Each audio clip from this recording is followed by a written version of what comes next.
Hello,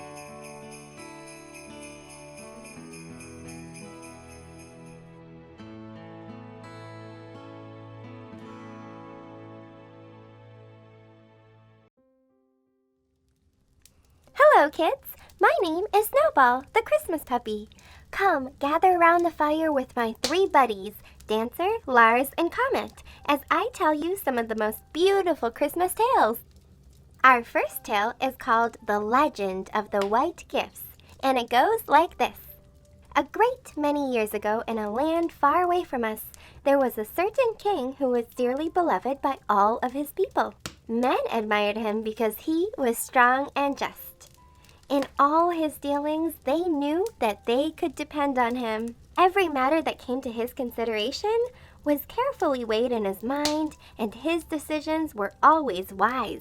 Women trusted him because he was pure and true, with lofty thoughts of high ambitions, and the children loved him because of his gentleness and tenderness toward them. He was never so burdened with affairs of state that he could not stop to speak a pleasant word of greeting to the tiniest child, and the very poorest of his subjects knew they could count upon his interest in them. This deep-seated love and reverence for their king made the people of his country wish very much for a way in which they could give expression to it, so that he would understand it. Many consultations were held, and one after another the plans suggested were rejected. But at last, a most happy solution was found. It was rapidly circulated here and there, and it met with the most hearty approval everywhere. It was a plan for celebrating the king's Christmas. Of course, that had to be done in many lands before, but there were certain features about this celebration which differed materially than anything that had ever been tried. They decided that on Christmas Day, the people should all bring the king gifts, but they wanted in some way to let him know that these gifts were an expression of a love on the part of the giver, which was pure and true and unselfish. And in order to show that, it was decided that each gift would be a white gift. The king heard about this beautiful plan, and it touched his heart in a wonderful way. He decided that he would do his part to carry out the idea and let his loving subjects know how much he appreciated their thoughtfulness. You can just imagine the excitement that was all over the land when Christmas drew near. All sorts of loving sacrifices had been made, and everyone was anxious to make his gift the very best he had to offer. At last, the day dawned, and eagerly the people came dressed in white and carrying their white gifts. To their surprise, they were ushered into a great big room, the largest one in the palace. They stood in silence when they first entered it, for it was beautiful beyond expression. It was a white room. The floor was white marble. The ceiling looked like a mass of soft, white, fluffy clouds. The walls were hung with beautiful white silken draperies, and all the furnishings were white. In one end of the room stood a stately white throne, and seated upon it was their beloved ruler, and he was clad in shining white robes, and his attendants, all dressed in white, were grouped around him. Then came the presentation of the gifts. What a wealth of them there was, and how different they were in value. In those days, it was just as it is now. There were many people who had great wealth, and they brought gifts which were generous in proportion to their wealth. One brought a beautiful handful of pearls, another a number of carved ivories. There were beautiful laces and silks and embroideries, all in pure white. And even splendid white chargers were brought to His Majesty. But many of the people were poor. Some of them were very poor, and their gifts were quite different from those that I've been telling about. Some of the women brought handfuls of white rice. Some of the boys brought their favorite white pigeons. And one dear little girl smilingly gave him a pure white rose. It was wonderful to watch the king as each one came and kneeled before him as he presented his gift.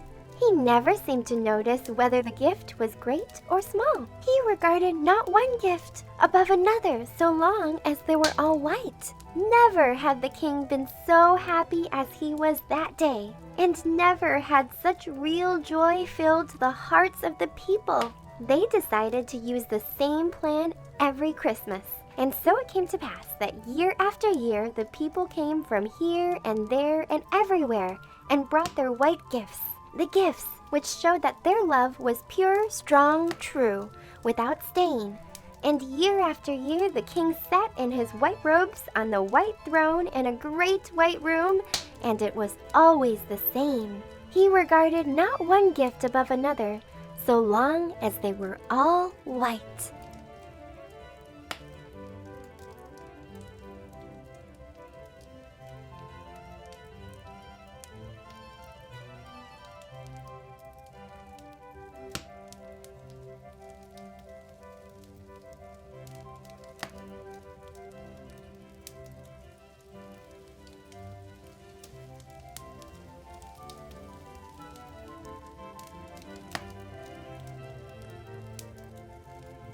What an amazing gift the Christ child gave to two little boys.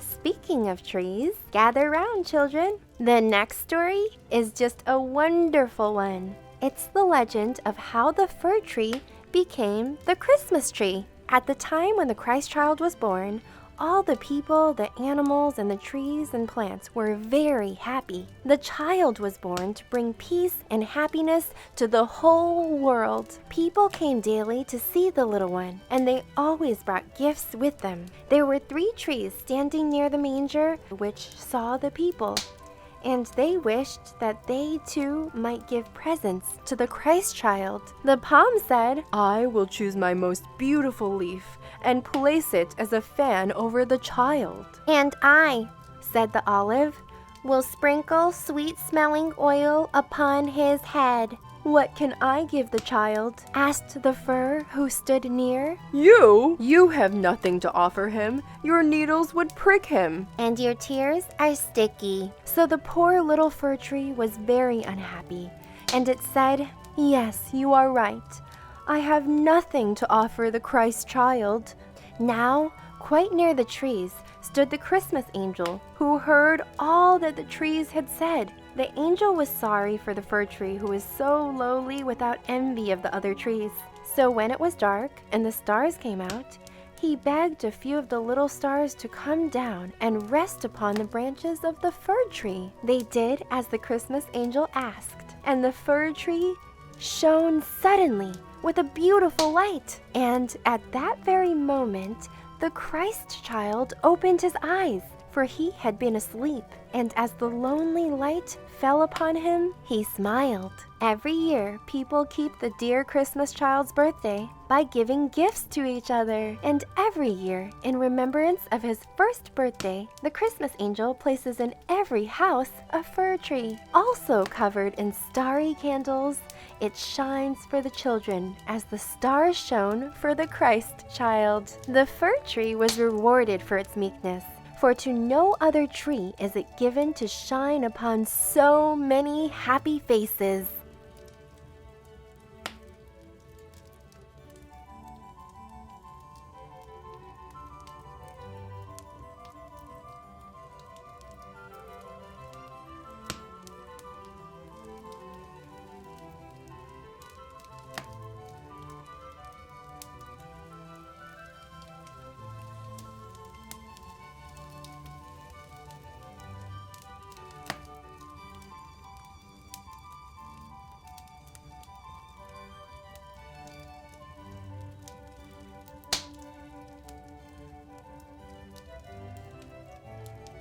One of my favorite Christmas tales is called The Three Kings, and this is how it goes.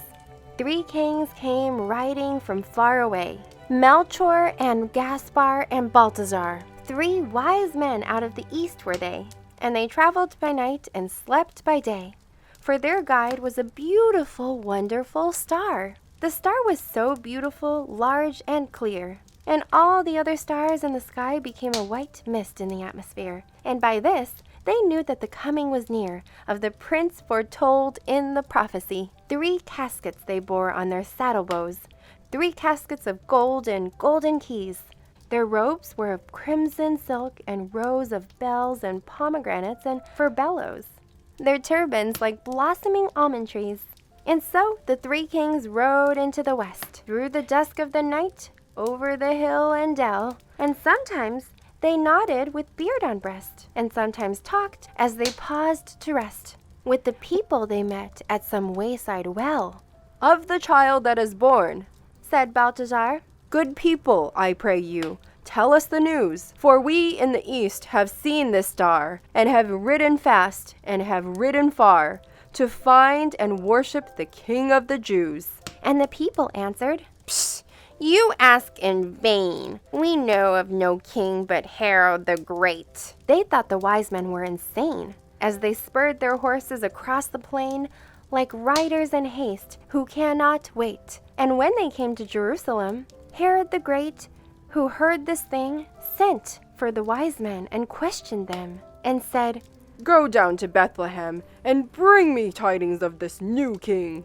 So they rode away, and the star stood still, the only one in the gray of morn. Yes, it stopped. It stood there on its own free will, right over Bethlehem on the hill, the city of David where Christ was born. And the 3 kings rode through the gate and the guard, through the silent street, till their horses turned and neighed as they entered the great inn yard. But the windows were closed and the doors were barred, and only a light in the stable burned, and cradled there in the scented hay, in the air made sweet by the breath of kine, the little child in the manger lay, the child that would be king one day, of a kingdom not human, but divine. His mother, Mary of Nazareth, sat watching beside his place of rest, watching the even flow of his breath. They laid their offerings at his feet, the gold, the frankincense, and the myrrh. And the mother wondered and bowed her head, and sat as still as a statue of stone. Her heart was troubled, yet comforted, remembering what the angel had said, of an endless reign and of David's throne. Then the kings rode out of the city gate, with a clatter of hoofs in proud array. But they went not back to Herod the Great, for they knew his malice and feared his hate, and returned to their homes by another way.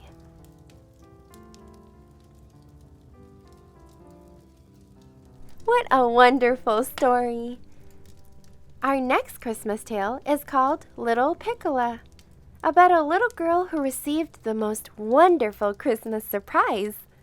Piccola lived in Italy, where the oranges grow, and where all year the sun shines warm and bright. I suppose you think Piccola was a very strange name for a little girl, but in her country it was not strange at all, and her mother thought it was the sweetest name a little girl ever had. Piccola had no kind father, no big brother or sister, and no sweet baby to play with and love. She and her mother lived all alone in an old stone house. She and her mother lived all alone in an old stone house that looked on a dark, narrow street. They were very poor, and the mother was away from home almost every day, washing clothes and scrubbing floors and working hard to earn money for her little girl and herself. So you see, Piccola was alone a great deal of the time. And if she had not been a very happy, contented little child, I hardly know what she would have done. She had no playthings except a heap of stones in the backyard that she used for building houses, and a very old, very ragged doll that her mother had found in the street one day. But there was a small, round hole in the stone wall at the back of her yard, and her greatest pleasure was to look through that into her neighbor's garden. When she stood on a stone and put her eyes close to the hole, she could see the green grass in the garden and smell the sweet flowers, and even hear the water splashing into the fountain. She had never seen anyone walking in the garden, for it belonged to an old gentleman who did not care about grass and flowers. One day in the autumn, her mother told her that the old gentleman had gone away and had rented his house to a family of little American children who had come with their sick mother to spend the winter in Italy.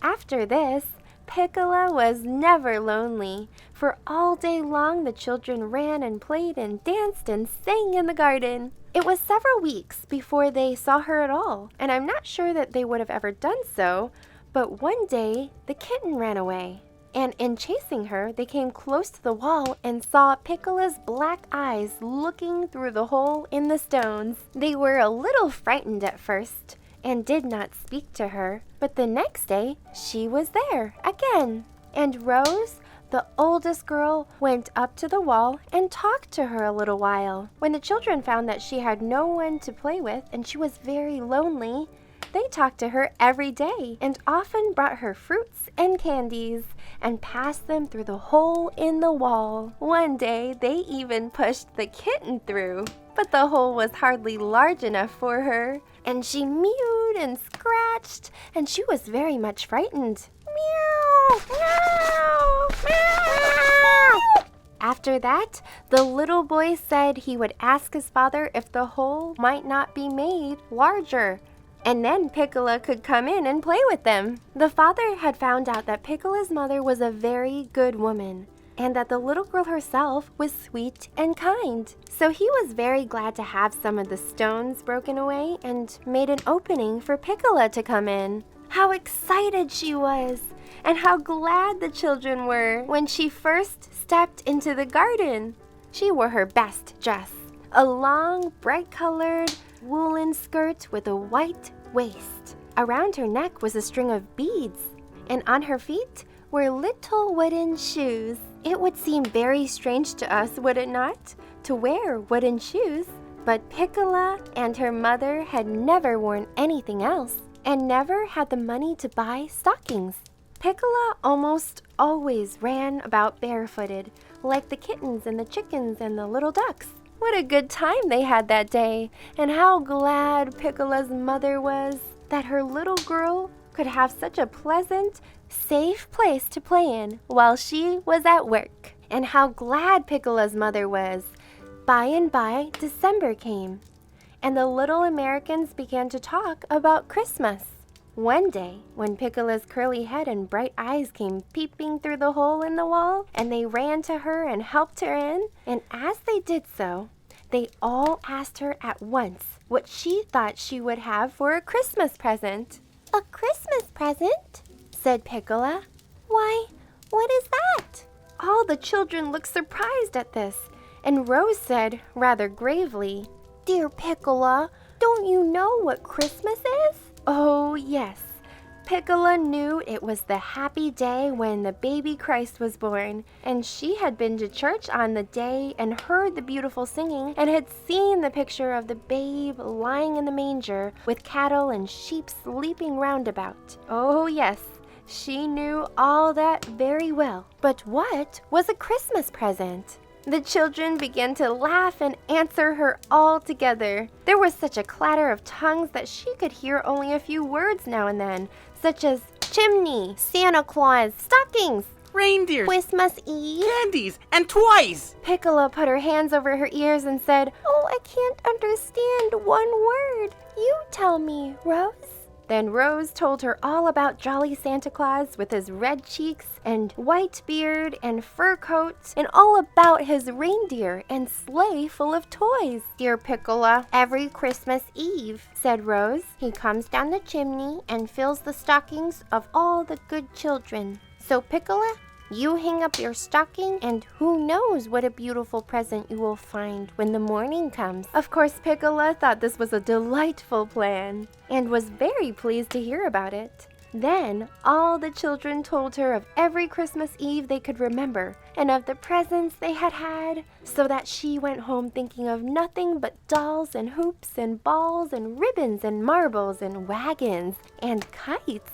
She told her mother about Santa Claus, and her mother seemed to think that perhaps he did not know that there was any little girl in that house, and very likely he would not come at all. But Piccola felt very sure Santa Claus would remember her, for all her little friends had promised to send a letter up the chimney to remind him. Christmas Eve came at last. Piccola's mother hurried home from work. They had their little supper of soup and bread, and soon it was bedtime. Time to get ready for Santa Claus. But oh, Piccola remembered then for the first time that the children had told her she must hang up her stocking. And she hadn't any, and neither had her mother. How sad it was. Now Santa would come and perhaps be angry because he couldn't find any place to put the present. The poor little girl stood by the fireplace, and the big tears began to run down her cheeks. Just then, her mother called to her, "Hurry, Piccola, come to bed." What should she do? But she stopped crying and tried to think. And in a moment, she remembered her wooden shoes and ran off to get one of them. She put it close to the chimney and said to herself, "Surely Santa Claus will know what it's here for. He will know I haven't any stockings. So I gave him the shoe instead." Then she went off happily to her bed, and she was asleep almost as soon as she had nestled close to her mother's side. Next morning, when Piccola awoke, the sun had only just begun to shine. With one jump, she was out the door and running toward the chimney. The wooden shoe was lying where she had left it, but you could never guess what was in it. Piccola had not meant to wake her mother, but this surprise was more than any little girl could bear and yet be quiet. So she danced in the bed with the shoe in her hand, calling, "Mother, Mother, look, look! See the present Santa Claus brought me?" Her mother raised her head and looked into the shoe. "Why, Piccola," she said, "a little chimney swallow nestling in your shoe? What a good Santa Claus to bring you a bird." "Good Santa Claus, dear Santa Claus!" cried Piccola as she kissed her mother and kissed the bird and kissed the shoe. And even threw kisses up the chimney, she was so happy. When the birdling was taken out of the shoe, they found that he did not try to fly, only to hop around the room. And as they looked closer, they could see that one of his wings was hurt a little. But the mother bound it up carefully so that it did not seem to pain him, and he was so gentle that he took a drink of water from a cup and even ate crumbs and seeds out of Piccola's hands. She was a proud little girl when she took her Christmas present to show the children in the garden. They had had many great gifts. Dolls that could say, "Mama," bright picture books, trains of cars, toy pianos, but not one of their playthings was alive, like Piccola's birdling. They were as pleased as she, and Rose hunted about the house until she found a large wicker cage that belonged to a blackbird she once had. She gave the cage to Piccola, and the swallow seemed to make himself quite at home in it at once, and sat on the perch, winking his bright eyes at the children. Rose had saved a bag of candies for Piccola. And when she went home at last, with the cage and her dear swallow safely inside it, I am sure that there was not a happier little girl in the whole country of Italy.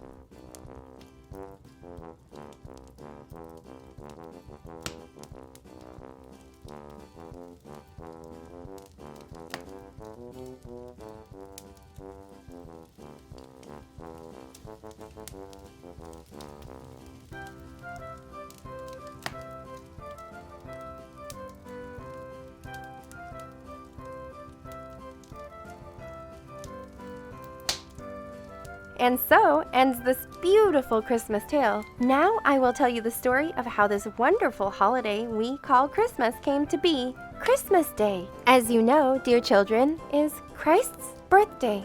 And I want to tell you why we love it so much, and why we try to make everyone happy when it comes each year. A long, long time ago, the baby Christ was born on Christmas Day. A baby so wonderful and so beautiful, who grew up to be a man so wise, so good, so patient and sweet, that every year the people who knew about him love him better and better. and are more and more glad when his birthday comes again. You see that he must have been very good and wonderful, for people have always remembered his birthday and kept it lovingly for so many years. He was born long years ago in a land far, far away across the seas. Before the baby Christ was born, Mary, his mother, had to make a long journey with her husband, Joseph. They made this journey to be taxed and counted, for in those days, this could not be done in the town where people happened to live, but they must be numbered in a place where they were born. In that far-off time, the only way of traveling was on a horse, or a camel, or a good, patient donkey. Camels and horses cost a great deal of money, and Mary was very poor. So she rode on a quiet, safe donkey, while Joseph walked by her side, leading him and leaning on his stick. Mary was very young and beautiful, but Joseph was a great deal older than she. People dress nowadays in those distant countries just as they did so many years ago. So we know that Mary must have worn a long, thick dress, falling all about her in heavy folds, and that she had a soft, white veil over her head and neck, and across her face. Mary lived in Nazareth, and the journey they were making was to Bethlehem, many miles away. They were traveling a long time, I am sure, for donkeys are slow, though they are so careful. And Mary must have been very tired before they came to the end of their journey. They had traveled all day, and it was almost dark when they came near to Bethlehem, to the town where the baby Christ was born. There was a place they were to stay, a kind of inn or lodging house, but not at all like those you know about. They have them today in that far-off country, just as they built them so many years ago. It was a low, flat-roofed, stone building with no windows and only one large door. There were no nicely furnished bedrooms inside, and no soft white beds for the tired travelers. There were only little places built into the stones of the wall, something like the berths on the steamboats nowadays. And each traveler brought his own bedding. No pretty garden was in front of the inn, for the road ran close to that very door, so the dust lay upon the doorsill. All around the house, to a high, rocky road in the back, a heavy stone fence was built, so that the people and the animals inside might be kept safe. Mary and Joseph could not get very near the inn, for the whole road in front was filled with camels and donkeys and sheep and cows, while a great many men were going to and fro, taking care of the animals. Some of these people have come to Bethlehem to pay their taxes as Mary and Joseph have done, and others were staying for the night on their way to Jerusalem, a large city a little further on. The yard was filled too with camels and sheep, and men were lying on the ground beside them, resting and watching and keeping them safe. The inn was so full and the yard was so full of people that there was no room for anybody else. And the keeper had to take Joseph and Mary through the house and back to the high hill, where they found another place that was used for a stable. This only had a door and a front, and deep caves were behind, stretching far into the rocks. This was the spot where Christ was born. Think how poor a place! But Mary was glad to be there after all, and when the Christ child came, he was like other babies, and had so lately come from heaven that he was happy everywhere. There were mangers all around the cave, where the cattle and sheep were fed, and great heaps of hay and straw were lying on the floor. Then, I think, there were brown-eyed cows and oxen there, and quiet, woolly sheep, and perhaps even some dogs that had come to take care of the sheep. And there by the cave, by and by, the wonderful baby came, and they wrapped him up and laid him in the manger. All the stars in the sky shone brightly that night, for they knew the Christ child was born, and the angels in heaven sang together for joy. The angels knew about the lovely child and were glad that he had come to help the people on earth to be good.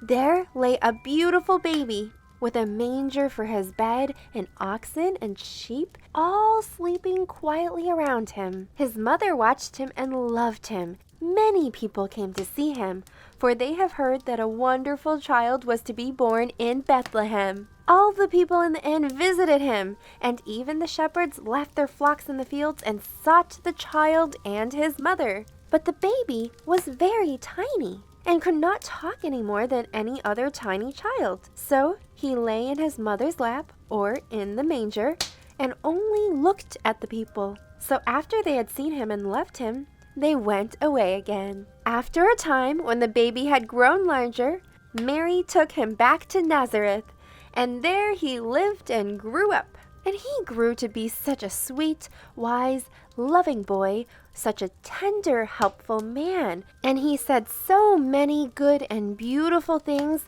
that everyone who knew him loved him. Many of the things he said are in the Bible, you know, and a great many beautiful stories of the things he used to do while he was here on earth. He loved little children like you very much, and often used to take them up in his arms and talk to them. And this is the reason we love Christmas Day so much and try to make everybody happy when it comes around each year. This is the reason, because Christ, who was born on Christmas Day, has helped us all to be good so many, many times, and because he was the best Christmas present the world ever had.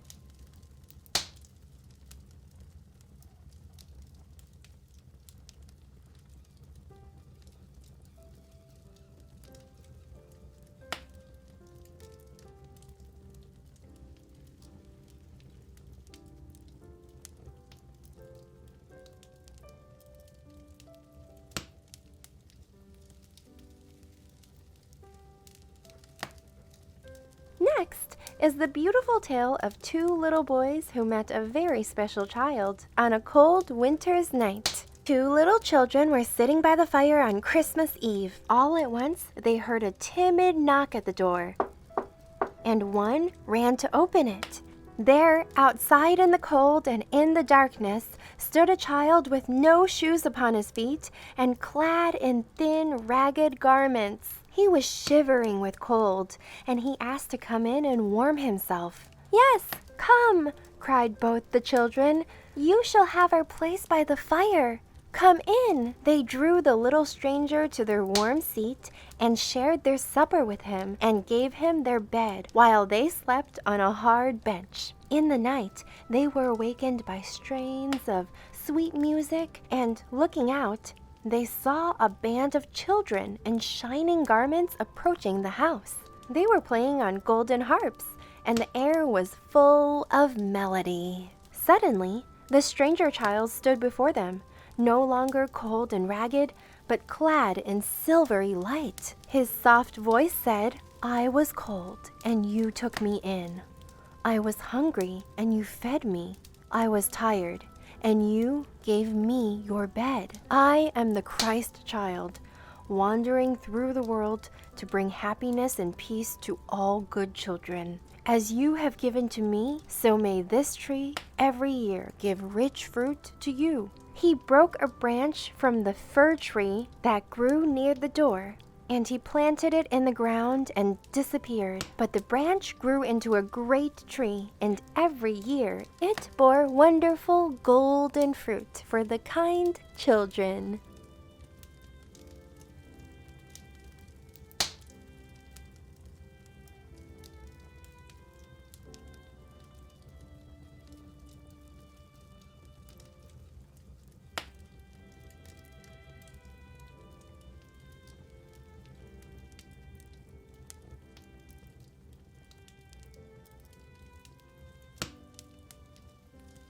The next story is the tale of Babushka, an old Christmas legend, and it goes like this.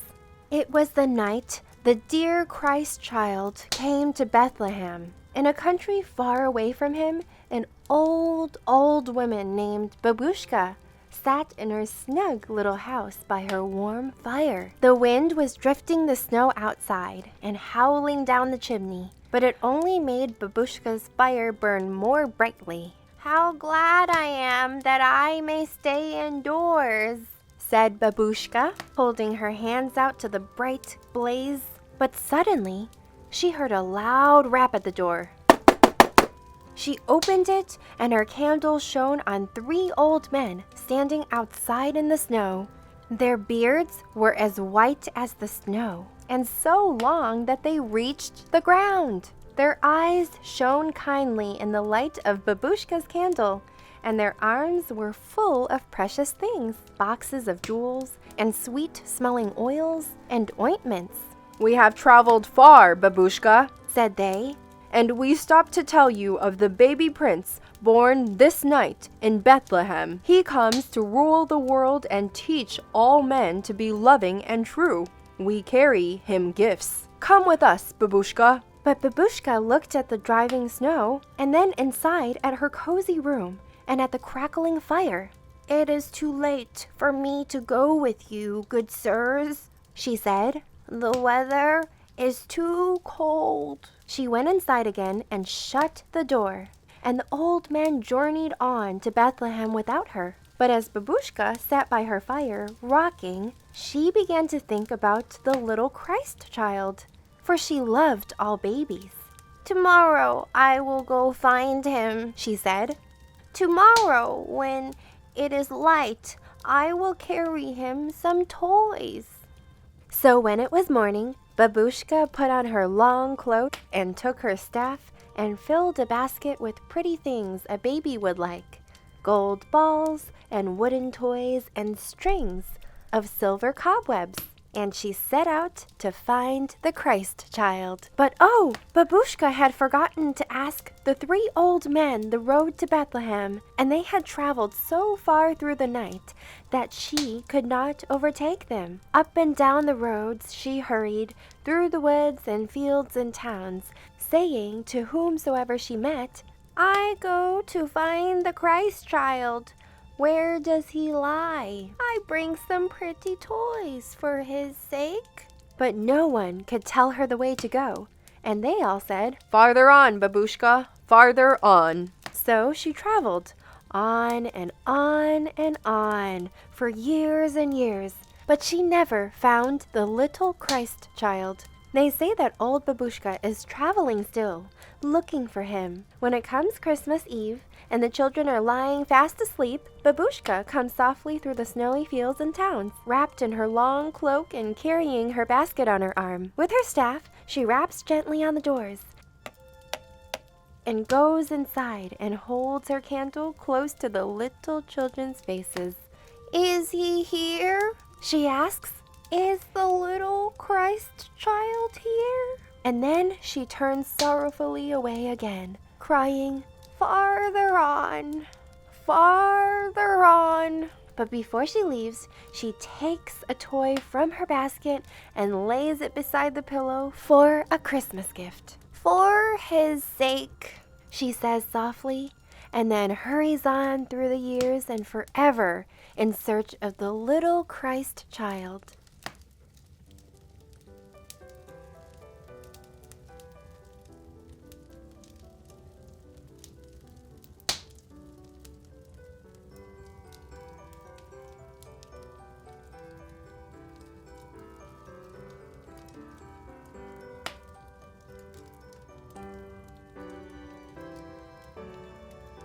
What an incredible story! Next, I'll tell you about a little girl who witnessed the birth of the Christ child. Her name was Ruth, and she was the daughter of an innkeeper in Bethlehem. This is her story. Once upon a time, in a country far away from here, there lived a little girl named Ruth. Ruth's home was not at all like our houses, for she lived in a little tower on top of a great stone wall that surrounded the town of Bethlehem.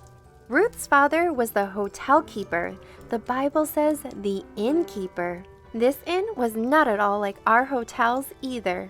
There was a great open yard which was called the courtyard. All about this yard were little rooms where each traveler who came to the hotel rented one. The inn stood near a great stone wall in the city, so that as Ruth stood one night looking out of the tower window, she looked directly into the courtyard. It was truly a strange sight that met her eyes. So many people were coming to the inn, for the king had made that a law.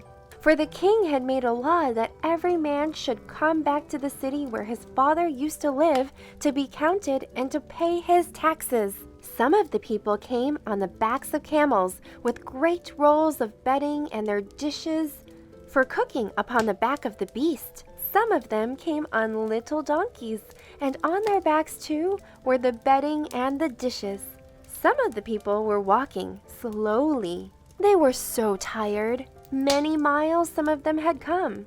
As Ruth looked down into the courtyard, she saw the camels being led to their places by their masters. She heard the snap of their whips. She saw the sparks shoot up from the fires that were kindled in the courtyard where each person was preparing his own supper. She heard the cries of the tired, hungry little children. Presently her mother, who was cooking supper, came to the window and said, "Ruthie, thou shalt hide in the house until those people are gone. Dost thou understand?" "Yes, my mother," said the child, and she left the window to follow her mother back to the stove, limping painfully, for little Ruth was a cripple. Her mother stooped suddenly and caught the child in her arms. "My poor little lamb, it was a mule's kick just 6 years ago that hurt your poor back and made you lame." "Never mind, my mother. My back does not ache today, and lately when the light of the strange new star has shone upon my bed, my back has felt so much stronger, and I have felt so happy, as though I could climb upon the rays of that star and up into the sky and above the stars." Her mother shook her head sadly. "Thou art likely to climb much, now or ever. But come, supper is ready. Let's go find your father. I wonder what keeps him." They found the father standing at the gate of the courtyard, talking to a man and woman who had just arrived. The man was tall, with a long beard, and he led by a rope a snow-white mule, on which sat the drooping figure of a woman. As Ruth and her mother came near, they heard her father say, "But I tell thee that there is no more room in the inn. Hast thou no friends, where thou canst go to spend the night?" The man shook his head. No, none. I care not for myself, but my poor wife. Little Ruth pulled at her mother's dress. "Mother, let the oxen sleep out under the stars these warm nights, and the straw in the caves is clean and warm. I have made a bed there for my little lamb." Ruth's mother bowed before the tall man. "Thou didst hear the child. It is as she says. The straw is clean and warm." We shall be very glad to stay. The tall man bowed his head, and he helped the sweet-faced woman down from the donkey's back and led her away to the cave stable, where the little Ruth and her mother hurried up the stairs that they might send a bowl of porridge to the sweet-faced woman and a cup of new milk as well. That night, when little Ruth lay down in her bed, the rays of the beautiful new star shone through the window more brightly than before. They seemed to soothe the tired, aching shoulders. She fell asleep and dreamed that the beautiful bright star burst, and out of it came countless angels who sang in the night, "Glory to God in the highest, peace on earth, goodwill to men." And then it was morning, and her mother was then bending over her and saying, "Awake, awake, little Ruth.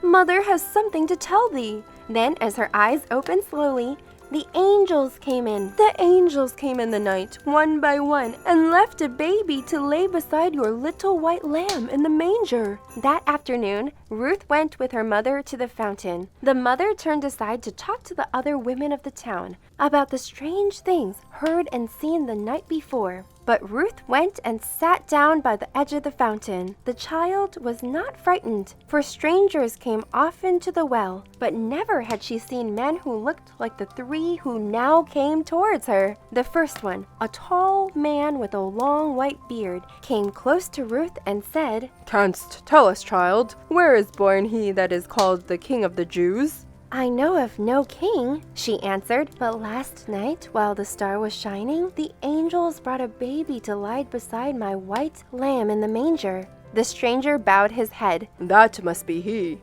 Wilt thou show us the way to him, my child? So Ruth ran, and her mother led the 3 men to the cave. When they saw the child, they rejoiced with exceeding great joy, and opening their gifts, they presented unto him gold and frankincense and myrrh, so that Ruth's mother's eyes shone with wonder. But little Ruth saw only the baby, which lay asleep on its mother's breast. If only I might hold him in my arms, she thought, but was afraid to ask.